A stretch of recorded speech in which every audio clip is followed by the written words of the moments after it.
Greetings, Zimbabwe, Africa, and the world. Welcome to In Conversation with Trevor, brought to you by Titan Law.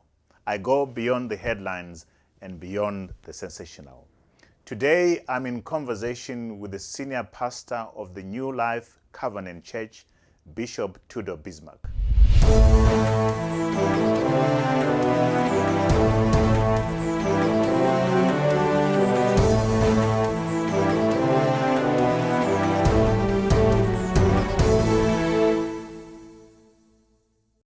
Bishop Tudor Bismark, welcome to In Conversation with Trevor. Oh, thank you, Trevor. Thank you very much for having me. I'm so honored and so delighted to be here with you in this august interview. Thank you so much. Pleasure. Congratulations. It's a big day for you and your wonderful wife, Chichi. You are celebrating 38 years of marriage. How have you done that? Well, we met in 1978, wanted to get married in 1980. We were a bit too young. And then my sister passed away in September 81. So we moved the wedding from October 81 to the 20th of February 82. And it just seems like yesterday. I'm the old guy, but she's still the teenager. That was 38 years ago. That's a great achievement, Bishop, given the attack that marriages of men and women of God are experiencing. What's been the formula for you guys sticking it out? Basically, the first year we were married was love and roses and so on. And then we had our first major disagreement. And the D word was thrown in, I want a divorce. And then we vowed from that day, December 1982, we'll never use that word again, never ever. And whatever we go through, we'll work it out. And then we also began to find responsible counselors and people that could guide us and advise us. We've had ups and downs like everybody else, but we've committed to a lifetime relationship being together.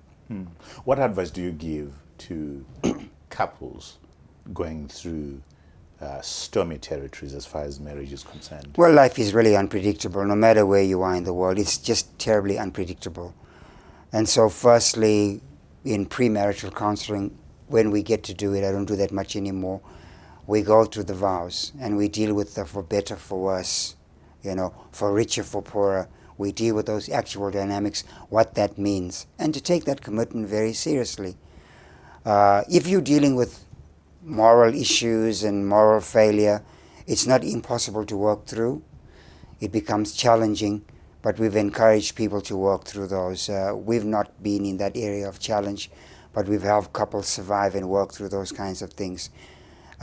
We also, for me, I've always said I always want my children to respect their mom and to honor their mom, and I wouldn't want to put their mother through a difficult time. And that's been basically a compass and a guideline for me. It's awesome.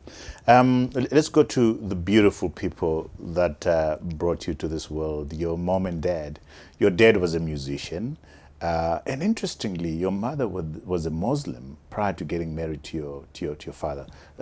Share this, your journey. Well, on dad's side, my granddad, Grandpa Bismark, was actually, their name was Bismarck Petit. They immigrated when he was a little boy into Malawi in the Mlanje area. We're told, we got some documentation to say that they owned tea estates. His parents died when he was a little boy, and they lost those tea estates based on the executors of the will. They then came to Rhodesia. He married my grandmother, my dad's real mom, who was from Kimberley, South Africa, settled in Bulawayo. And my dad's mom passed away giving birth to Uncle Peter. My dad was 2 or 3 years old. Grandpa then remarried and had a number of children from his second wife, Granny Bismarck, who passed away a few years ago. And my dad settled in the Bulawayo area, became an apprentice working with the upholstery, finally got a job on the railways, but his pastime was playing music and the saxophone. That whole bunch were 2 families, one of 17 kids. On my mother's side, my grandfather was born in Surat in India. And way back then, The Brits were looking for Indians to come and work in the cane fields, and didn't do well. Moved to Botswana, where he met my grandmother, who's Tswana. My mother was born in Francistown with most of her sisters, one of 13 children, one mother, one father. Moved to Bulawayo because there were so many opportunities back then. The old man got a farm, was ranching, was doing chebe, that's river sand, buses, trucks, sour milk, all of that. And my mom and dad met. She went to a dance. He was playing in the band. Eyes fell on each other. Married in 56, May the 5th, 1956. I was born 1957.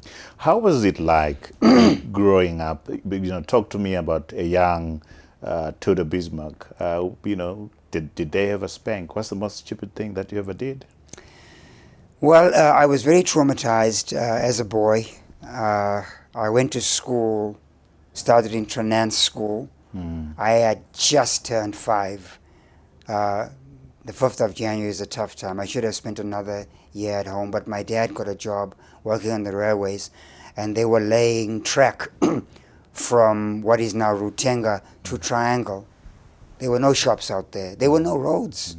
And so my dad had to put me with relatives to go to school. I didn't understand it. My sister, Bernie, who comes after me, was put with another relative. And then in the 3rd year, when my brother Donovan, who was 1959, had to go to school, they couldn't put him in another relative, so they then sent us to Zimbabwe mission, which was so traumatic. And why was it traumatic? Well, the thing is that we'd never been in an environment. When you go to a boarding school, you have to have somebody that can protect you, look after you, fight for you. I had no idea that happened. In my first fight, I was pulling Michael Holmes' hair. I thought that's how you fight, because that's how I fought with my sisters. And he bust me in the eye. And but then you learn very quickly. So you get a blow in your eye. Traumatizing experience. It did. I mean, you learn quickly in boarding school, and then you learn how to defend yourself. But again, Zimbabwe grew me up really quickly. In what way? Well, it made me appreciate, number one, values, appreciate home, life, family, because I met a lot of kids there that were on welfare. They were taken away from broken families. Some were orphans. I got to appreciate that.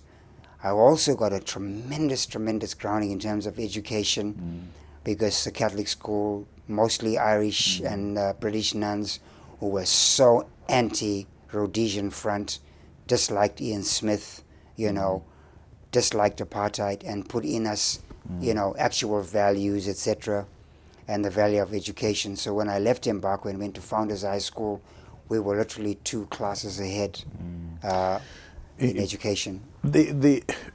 When, where, and how did Jesus Christ find you? I had a basic experience at 8 years old, being from a subliminal Muslim family, because my mother wasn't thorough practicing. But in Zimbabwe, the kids were getting for her first Holy Communion, and my sister and I and my brother were the only ones that didn't take Holy Communion, because we didn't go for the training. And so I then asked my parents if I could. They said no, but I could serve in the altar. But there was this appetite for being a Christian. My mom then, who began to seek, and based on our experience at school, befriended the Archbishop of the Anglican Church in Botswana, who said your children need to be confirmed. And so we then started getting training in the Anglican Church. And I was confirmed at the age of 12. But then when I was 16, my parents were having such trauma in their marriage. 10 children. My dad was in the band again, drinking again, going crazy again. And my mom was done. That particular day when she was leaving with all 10, some missionaries were doing door knocking. Robin Ferris and Louis Lowe knocked on the door. Robin was from Austin, Texas, just came off LSD and heroin drugs. They sent him far away. The first family they invited to church was my mom and dad. Wow. Took us to church. We felt the anointing. My mom spilled her guts on the marriage. I'm like, what's wrong with you? Why are you telling your business here? But in a very short space of time, we started attending church. That was in 1972. And then in 1974, I started preaching, became the leader of Scripture Union, started preaching there. And then in 1978, got my first license to legitimately preach for the organization I was with. What was the music in your father? Did it was it passed on to you, the DNA It for was. music? There was no music in the church.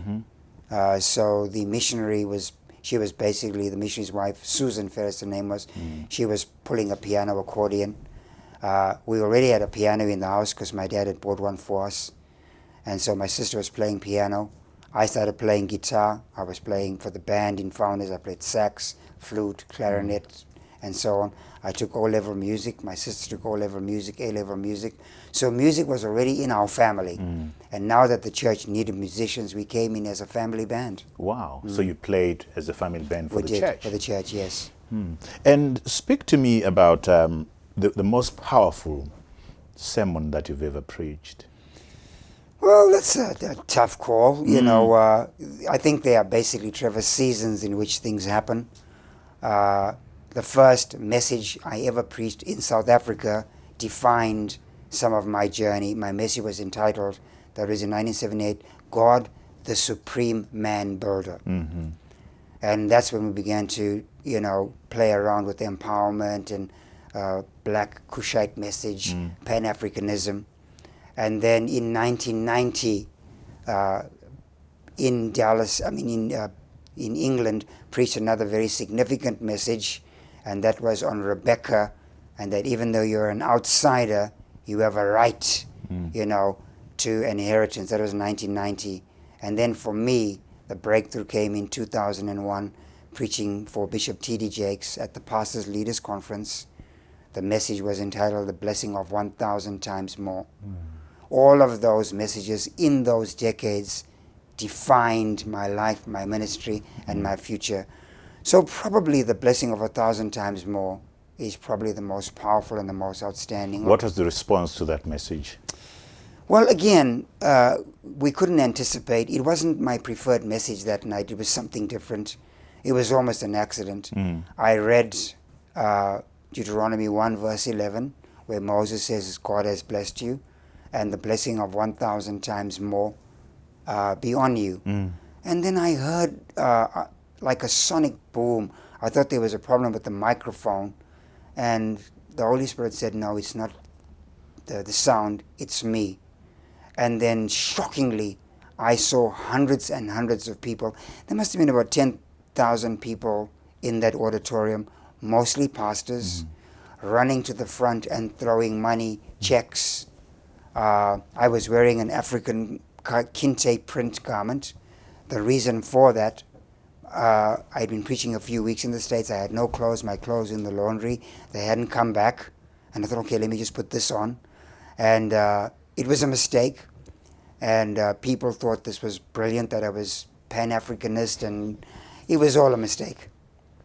And that day, when people were throwing money, I thought Bishop Jakes was offended because nobody had seen this before.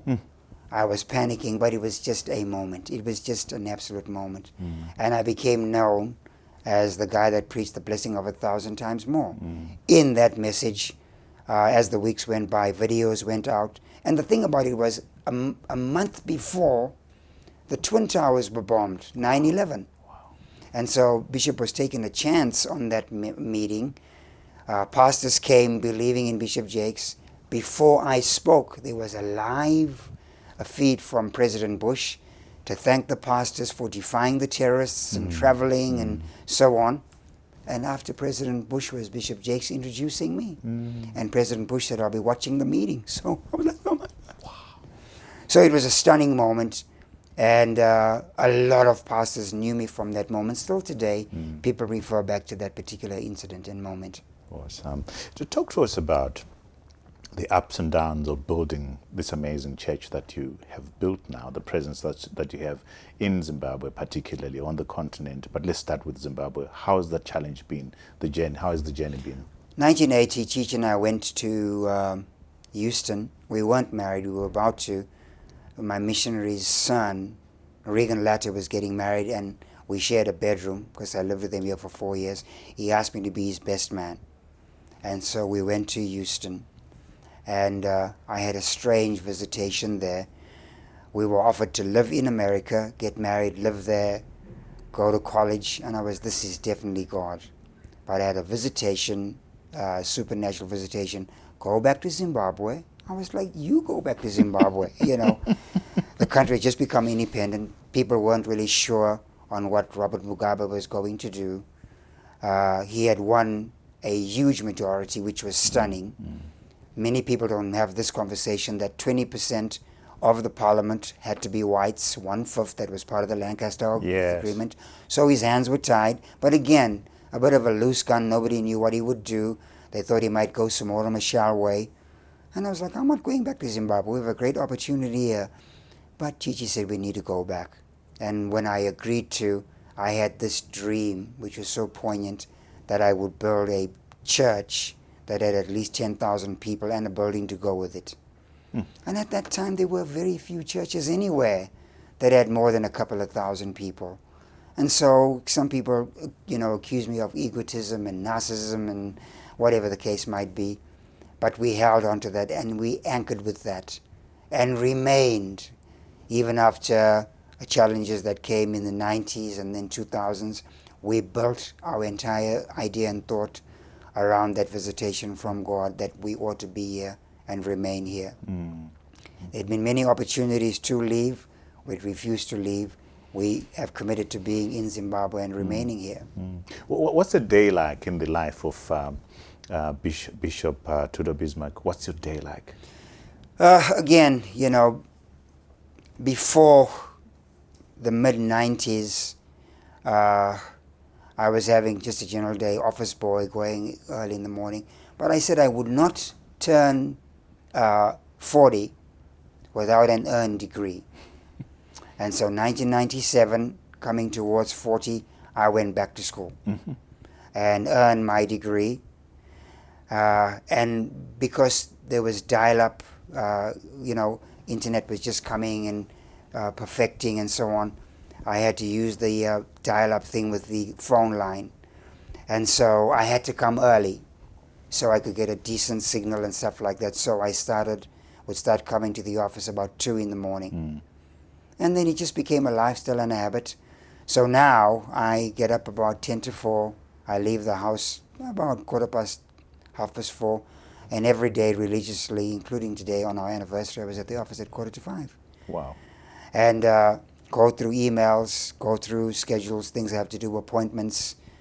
Certain days it's study time, and then I start meeting people from probably 8 to about 1, 2, and then prepare for whatever I'm doing in the evenings. Fairly regimented. In that time is specific reading. It's not random. It's specific reading. So I'm right now doing leadership. So January into March is leadership. April into June is finance. And then anything from August, I start reading probably into relationship building, team building, etc., church stuff, how to build churches. And then from October, I have maybe 2 or 3 novels that I read, I know you visit you visit families in the evening. Share that experience with us. Well, Trevor, people say I'm a great pastor. I'm not. I'm an awful pastor. I'm never home. I get people to do the pastoring side. And so I committed last year. I just wanted to be home.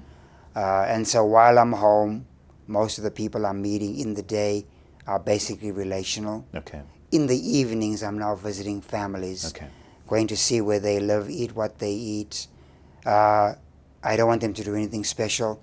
And I've seen some guys that are literally building from the ground up, living in a little back room, and building their house, hugging their kids and encouraging where they are.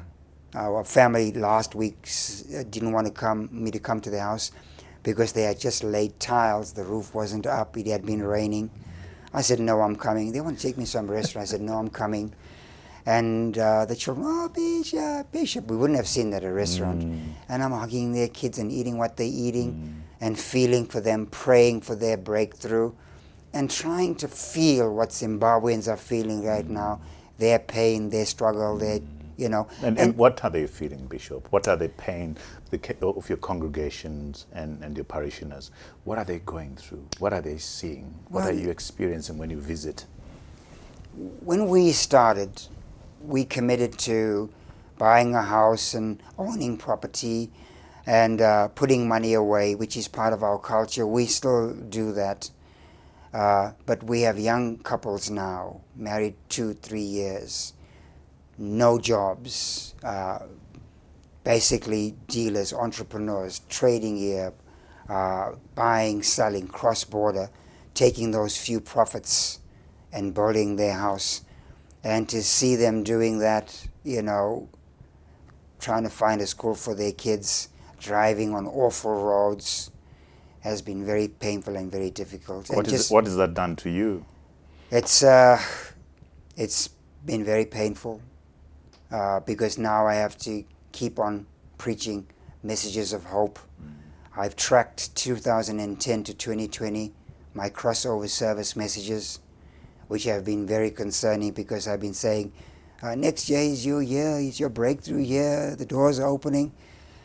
And so 2020 was very difficult. 2019, preaching that message was very difficult because I don't want to be known for empty promises. We have to keep on being optimistic. And people actually take that message and anchor their life and their future around that message. And I'm so scared that I'm giving people promises and hopes that may not be realized or will take longer to realize. And we're saying, no, Bishop said it's going to be all right. We won't go to South. We won't go to New Zealand. Let's remain here. Let's build the house. Let's find the school. And so now I've become really human, very sensitive. I'm touched by the feelings of people's infirmities. And my prayers are more, God, please help this country. And more help Africa. At the Council of African Apostles, which is a group of people I lead, all of us have had this real conversation as Africans.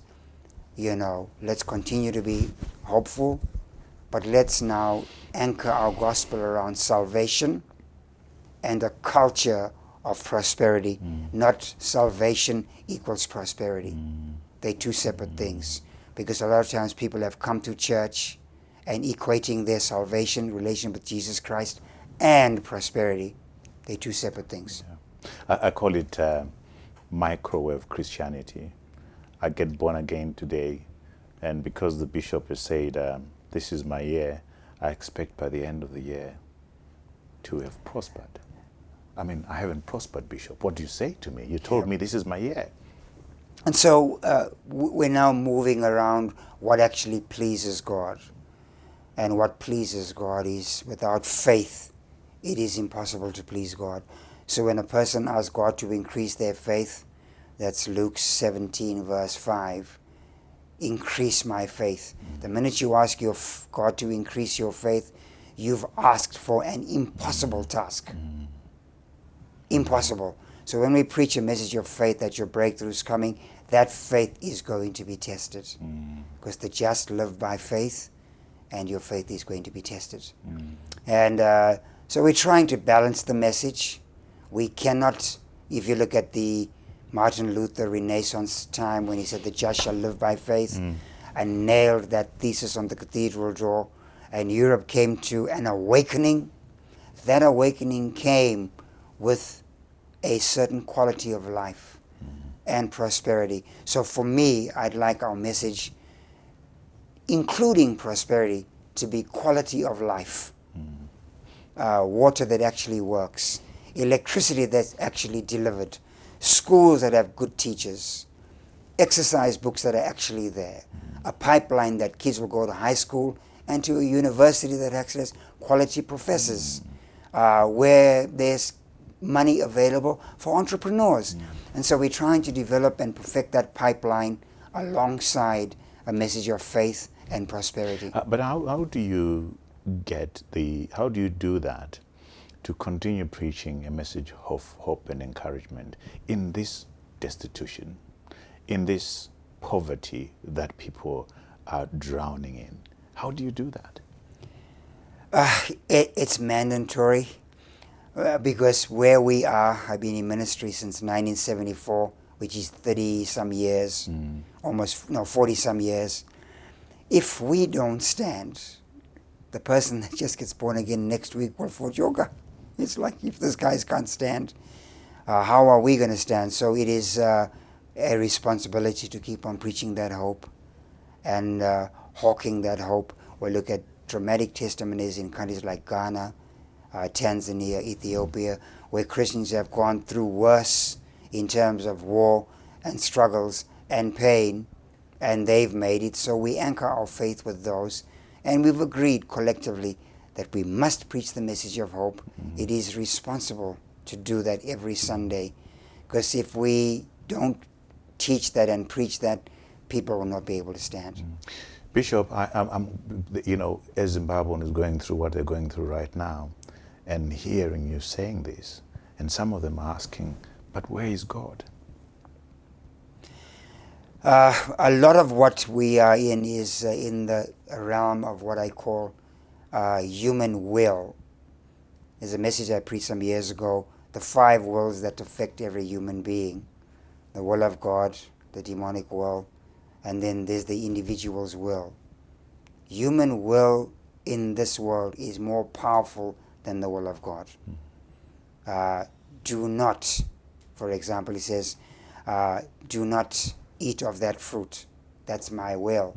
Human will affected by demonic will. Adam and Eve ate of that fruit, and that will has affected all of us. My dad's will affected me to go to the bush and put me in a school. And so other people's will affects our will, but ultimately I have to make a choice and a decision. And so my will then must be based on God's moral standing, God's commandments, God's requisites for us. And then there's corporate will. Genesis 11 verse 6, collectively we choose. And so God is there. As a people we pray, we ask God to intervene. We shouldn't pray that God would kill certain people, even though we might wish they would just get away and let our lives improve. But again, we are in the realm of human will. It's said that we get the government we deserve. I don't think we deserve this one we have. People have made their choice. It's the people's choice. At the next election round, they'll make another choice. Hopefully, we'll get better results in terms of giving more back to the people, quality of life, hope, and so on. But again, God is there. He will answer prayer. Sometimes like the widow that said, avenge me of mine adversary, Luke 18, and the guy that's knocking for bread at midnight 3 times. We have to have importunity, keep on praying, keep on believing, and keep on believing that God is there. How you say we don't deserve this government? You just unpack that for me. Well, around elections, and that's around Africa, we're seeing this with the USA. I got up early this morning, earlier than normal, to watch the debates, the Democratic candidates' debates. And they're throwing out all kinds of trinkets and health care, free health care. And so in countries, it's, I'll give you a Fanta, I'll give you a mealie meal, I'll build you a clinic, I'll get you a school if you vote for me. And so again, we're conned into voting for a certain individual, and government leaders around the world don't carry out their promises. And so on and so forth. We believe that it's going to get better. We believe that we're going to get the clinic. We just had a Fanta or a Coke or whatever the case might be, and we believe, and then we vote for a certain individual, and we then deserve the people we vote for because we voted for them. But this happens all over. What should we do? This happens, rather, it's cyclical. We're going to have another election in 2023. What do we do, Bishop? There has to be, for me, 3 basic things. And I'm not sure it's even permitted in this country. I'll have to do my research on it. But there has to be voter education. Who you're voting for. Number 2, the church has to begin to support candidates, and remind those of their responsibilities. And number 3, we have what we're starting, TAP, which is training politicians. We're starting from when they're small all the way up. we're calling it This Is Politics. And with that particular teaching, we're training leaders what their responsibilities are to the nation, to their constituency, and to their church.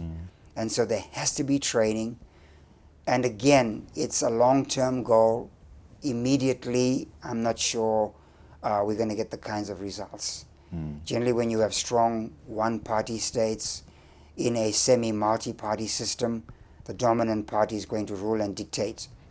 Zimbabwe is tricky because of the military and stuff like that. But again, the citizens must know what their rights are and must be able to make demands on those rights. There are some who say the church should stay out of politics.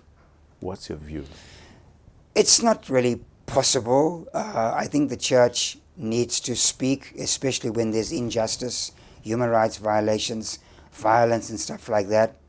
The church, and I'm speaking about within the structures, Zimbabwe Council of Churches, the College of Bishops, Evangelical Fellowship. I'm not considered the church. I'm a leader in the church. I can make a public statement that shouldn't be in contravention of what the Zimbabwe Council of Churches is saying or the Evangelical Fellowship of Zimbabwe, because then we can maybe inhibit processes that we don't know of that are happening under cover, really. For me, I do speak, not making a public statement usually. It's more speaking to political leaders privately. I would say Nicodemously, coming at night, and challenging some things. If there is blatant violence and police brutality, which we experience on our route, I have to say something. Yes. And I cannot be silent. I have to say something. And it's not to agitate or create a platform for a political agenda. In fact, 3 weeks ago, the police were again beating people right outside church on a Sunday morning. And I came down and challenged the guys for doing that. They actually wanted to walk through our property. I said, you can't do that. So right now, a couple of pastors on staff have gone to meet the officer commanding Harare and spoke to them about those kinds of things. We've seen less since then, but there's still areas of where we see blatant police brutality. We've experienced that outside our church, 55 Kwame Nkrumah. Wednesdays, we've had people running off the street, coming into church, and police have actually come into the building to harass and beat people. And so we've challenged that. If there are miscreants and individuals that are misbehaving, I do understand that, but we need a bit of a heads up. And if we are going to the international community and we're asking for sanctions to be lifted, and we're wanting to be received in the international community, those pictures don't make it easy. It makes it even worse, of people being beaten and so on. That's not normal in a normal society. If you had an opportunity to be in a room with President Emerson Mnangagwa and Nelson Chamisa, what message would you say to them? Impromptu, it would be Zimbabwe is greater than any political party. It's not that I love Rome less or Caesar less. It's that I love Rome more. You have your politics. Zimbabwe is greater than your political party. Our future is greater than the existence of your political party. So let's deal with the common ground. Number one, peace at all costs. We have to have peace. We have to create an environment. In my view, government's responsibility is to create an environment for good economics, for entrepreneurs, for money to flow in and out. Government's responsibility is to make sure that people have quality of life. We can't expend quality of life against a political party. We have to deal with corruption on the highest level. We have to have open transparency. We have to have a Singapore-type transparency. People have to disclose before they come into power their assets and then give an account of why and how they've earned money to gain certain assets. Corruption is an area that has to be dealt with openly and transparently.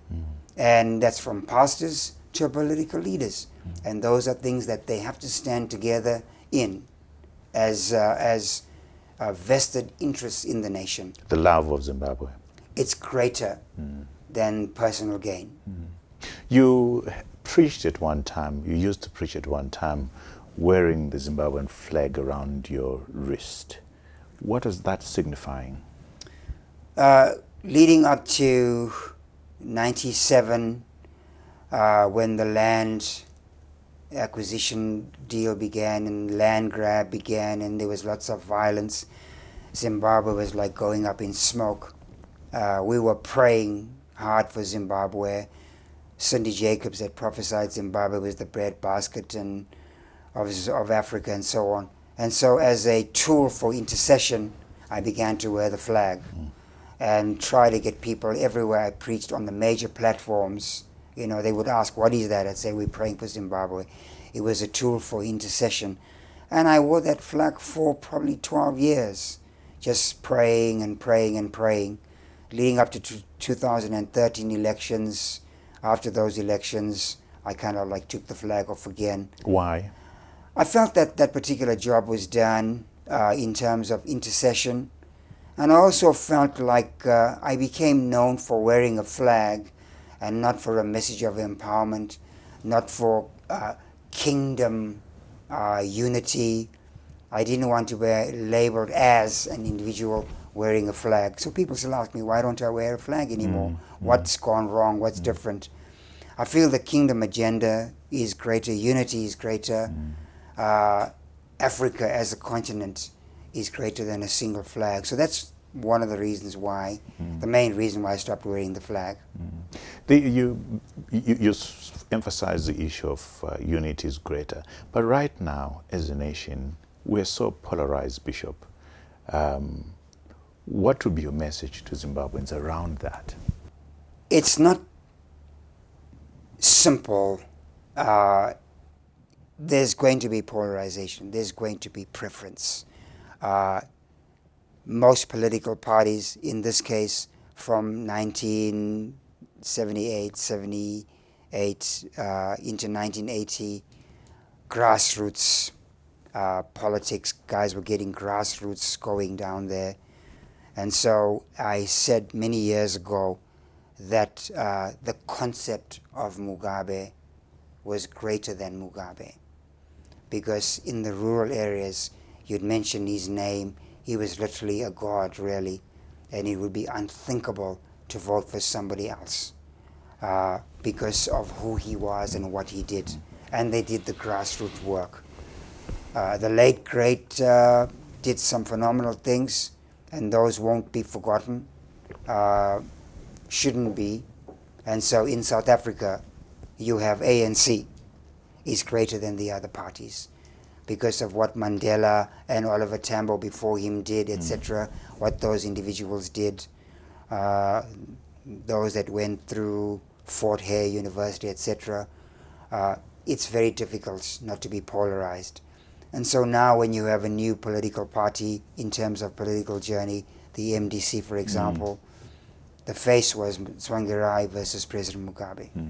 And what MDC stood for and what ZANU-PF stands for, there's definitely polarization. They have their colors, they wear their red berets, their red colors, ZANU-PF has theirs. And unfortunately, we still have polarization.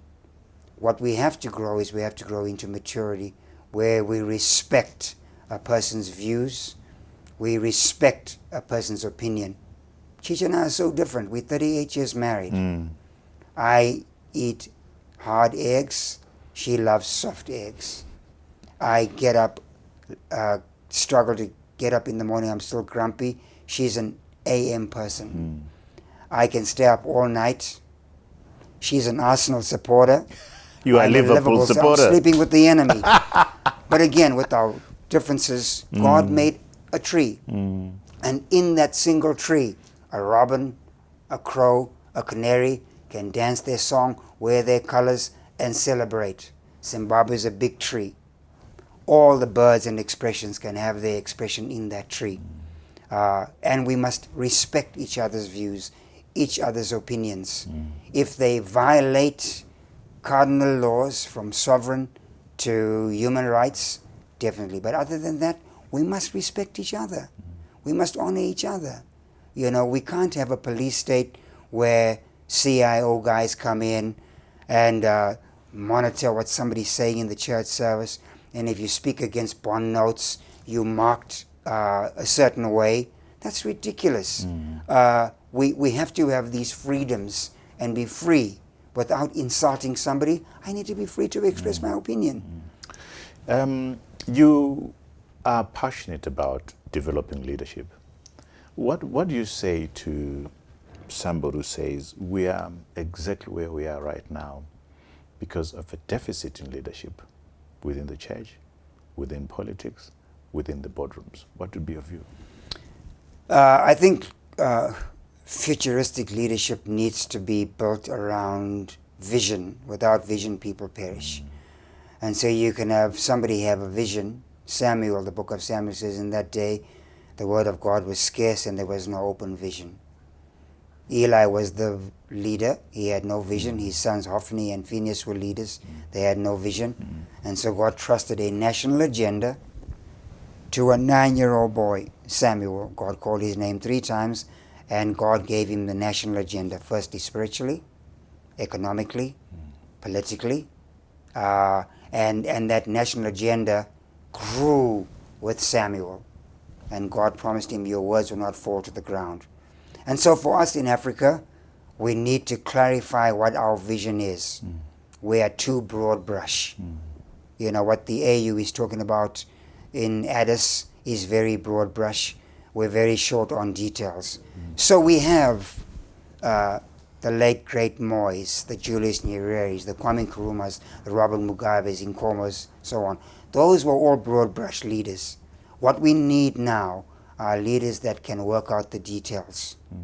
So that clear vision must now have leaders that can function specifically in particular areas to deliver.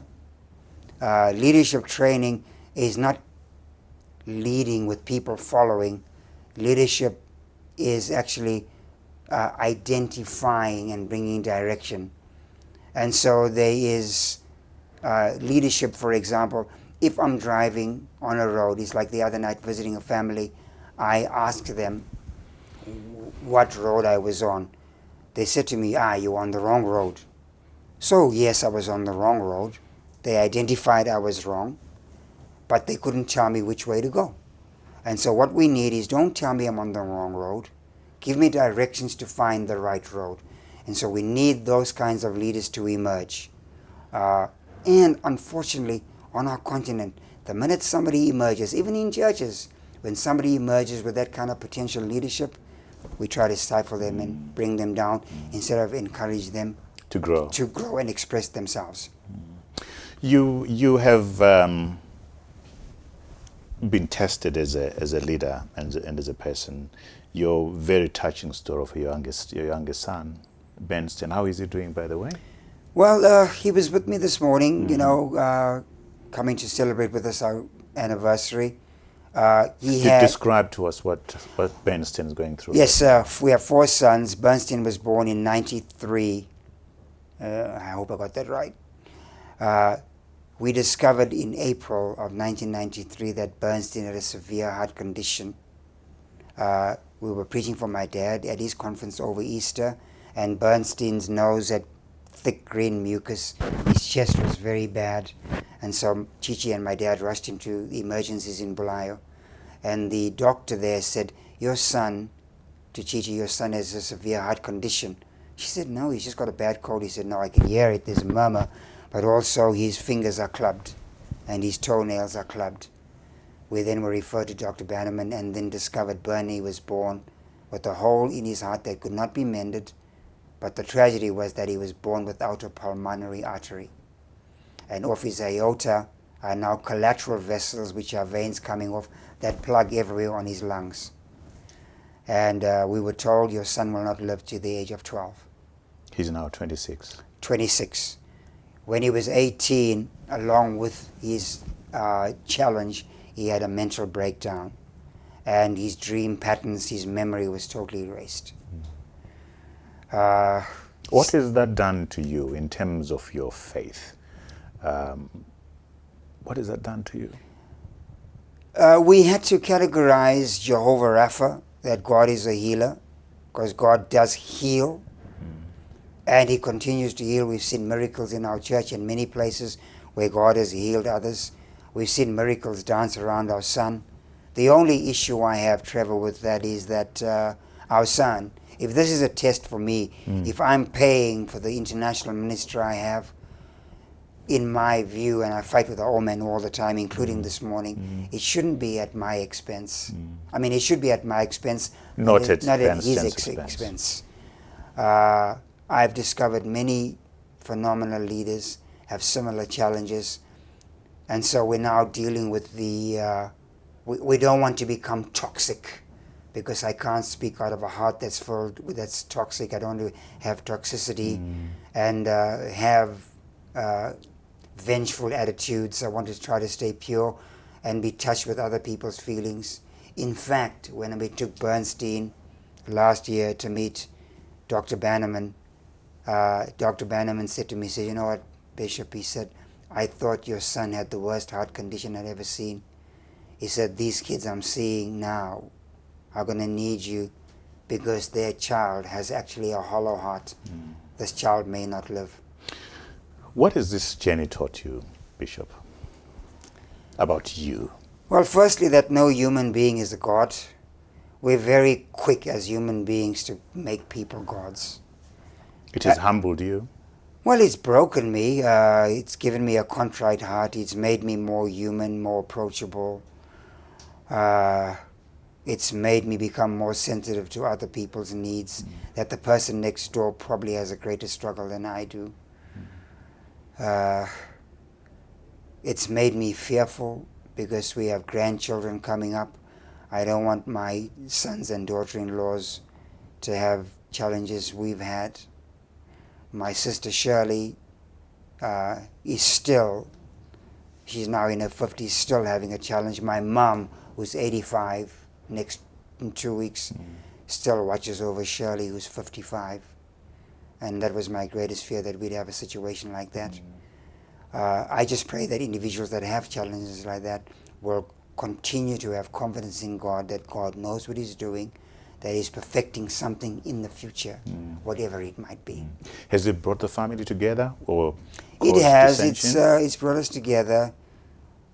We still celebrate and work with our differences, but we have now come towards common ground. We've done that for years around Bernie, to talk and to enjoy each other more and appreciative of each other more. A friend of ours lost their son the early part of January. He was killed in an accident. Just came out of university from Cyprus going to Cape Town, came home for a few days, was killed in an accident. And I've known that family. They were part of my dad's church from 1974. And I wept with them, I wept for them, but I cried because I just felt they gave their son, we still have ours. Very difficult moment. Difficult moment. Yeah, very, very difficult moment.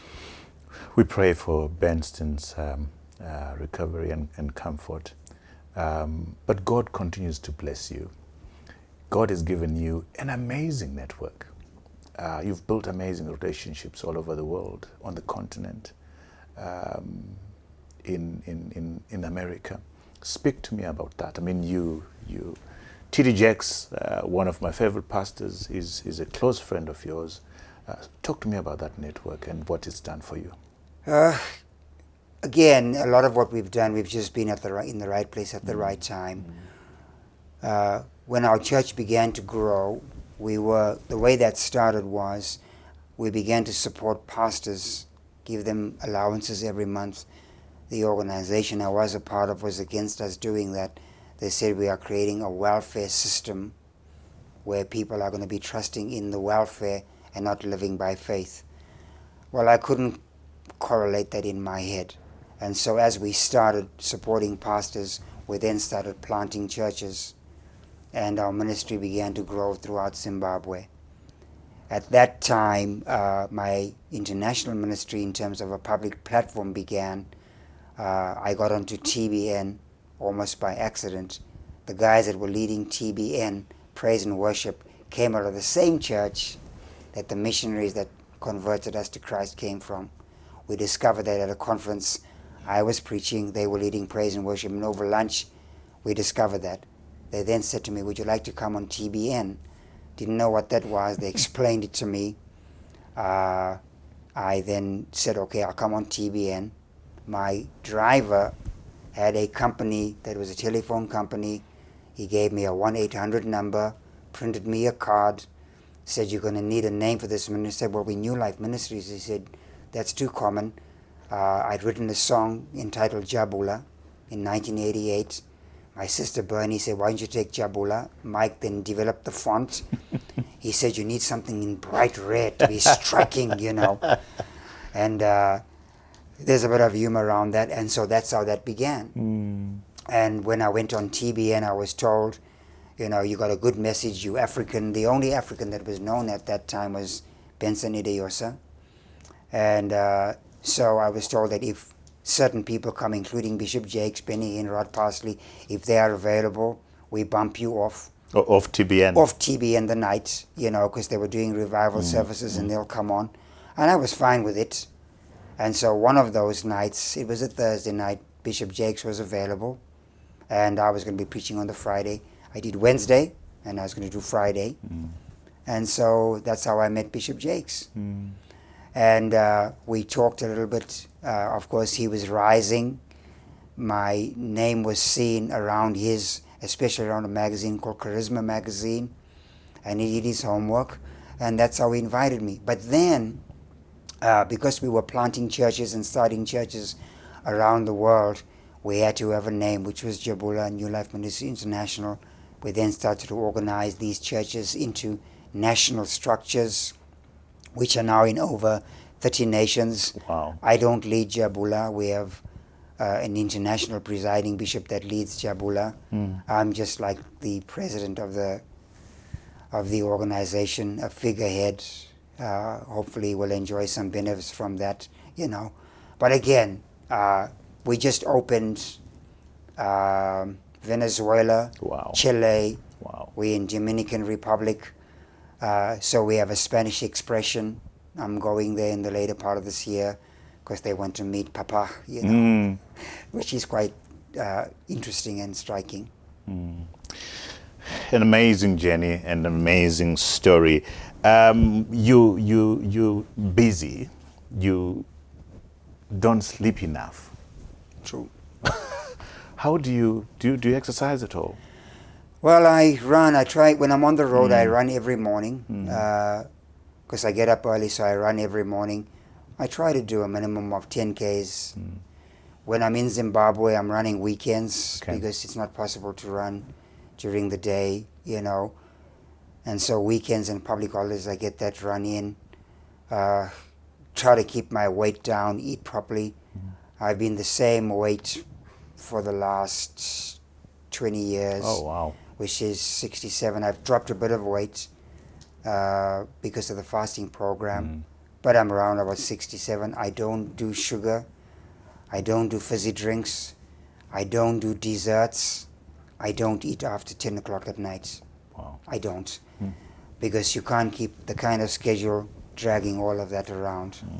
You know, picked up a bit of a blood pressure issue some time ago. And so, but monitoring all of that. So I would really advise people to stay fit because your best years come in your late 50s into your early 60s. And so you don't want to be sick and unhealthy when you got your best years, you know. And so basically exercise is important. I don't do gym. I just struggle trying to. And do you get time to, apart from reading the Bible, do you get time to read anything else? I do. You do. Do you mind sharing with us the books you're reading? The people that watch this show love books. What books have made an impact on you? I strongly and highly recommend Alistair Campbell's book, Winners. It's probably the most powerful book on leadership I've read. Alistair Campbell was working with Tony Blair for years. And he's interviewed the top 1% of the greatest leaders of all time. Of course, in the 20th and 21st century, including Queen of England. Tiger Woods is in there.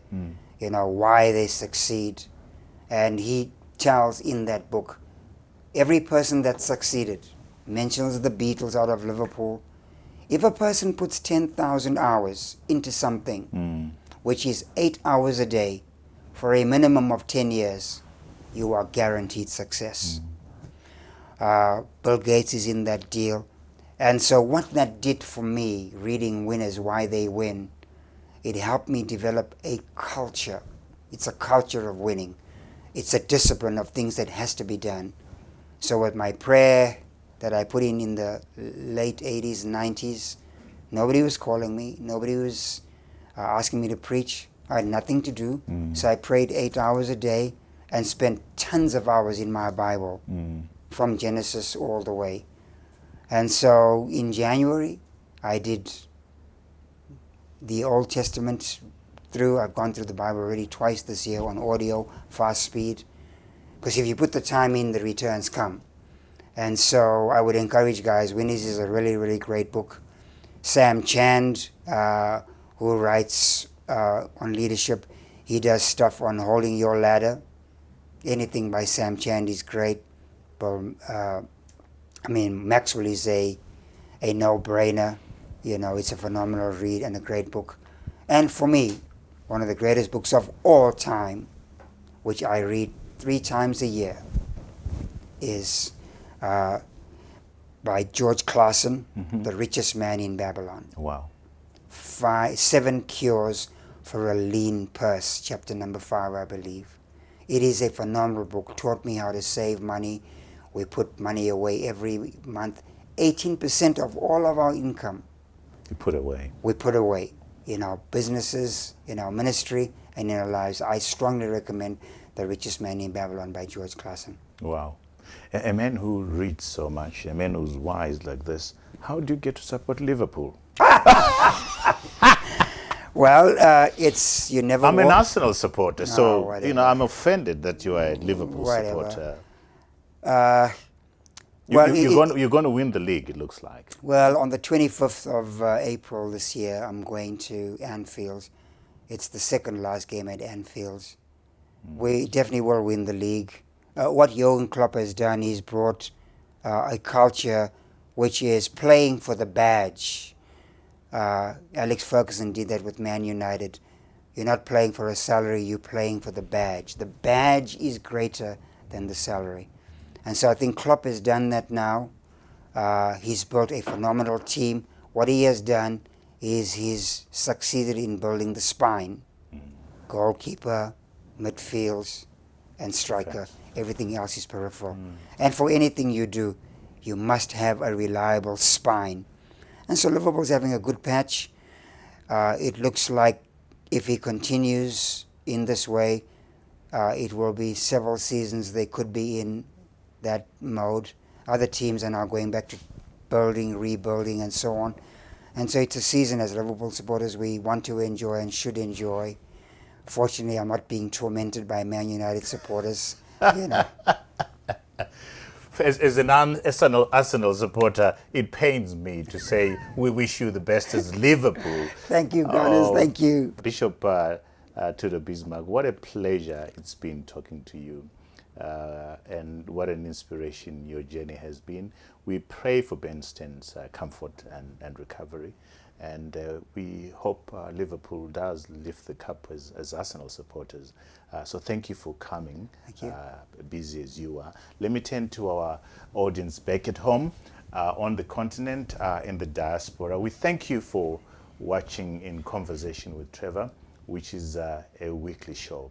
We invite you to press this little subscribe button so that you don't miss out on this amazing conversation that we're having with great people. So until next time, cheers.